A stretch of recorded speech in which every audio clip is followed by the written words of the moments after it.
तो गुरुदेव इसका मतलब क्रोध किसी भी अवस्था में करना गलत है। क्रोध करना बिल्कुल ही गलत है। क्रोध का मतलब है आप बर्तन के दूध को उबाल के बाहर फेंक रहे हो, वो भी एक शक्ति है।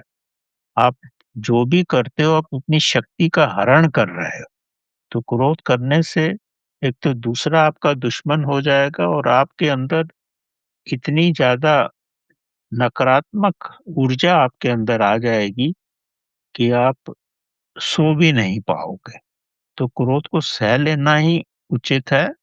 और उसके बाद अगर देखो कि मिस्टेक गलती किसकी है, हर व्यक्ति को दूसरे की ही गलती नजर आती है, अपनी गलती नजर ही नहीं आती। तो 24 घंटे जब इस पे बैठोगे आप, तो अपने भीतर से अनुभव करोगे कि क्रोध का वास्तविक कारण क्या था। इसकी एक बड़ी अच्छी गाथा है क्रोध की। एक गुरुजी बहुत बड़े मनोवैज्ञानिक थे।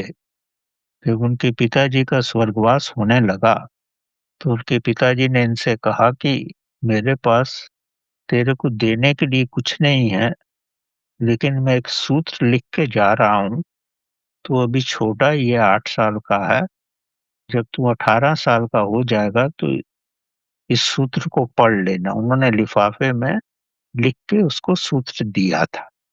उन्होंने आगे ये भी बोला, मैंने भी जीवन भर इसी पे मैं चला हूँ और मेरे को कोई कष्ट नहीं हुआ, तो भी इसी पे चलना।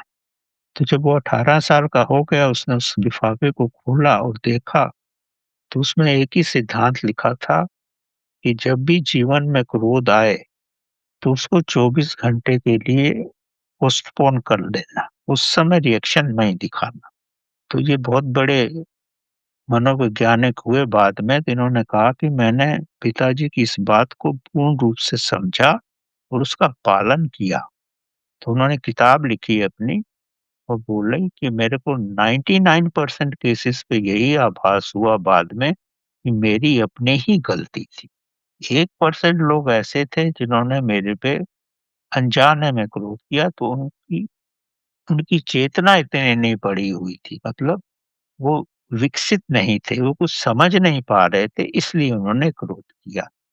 और क्रोध आपकी आव भाव से भी दूसरे व्यक्ति को अगर पसंद नहीं आता तो भी वो क्रोध करता है। आपकी भाषा उसको पसंद नहीं है तो भी वो क्रोध करता है। तो जब 24 घंटे आप बैठोगे तो आपको हर चीज विदित हो जाएगी कि मेरे में कितनी मिस्टेक्स थी जो इसको वो सह नहीं सका। तो ये बहुत बड़ा विज्ञान है कि कैसे क्रोध को नियंत्रण किया जाए।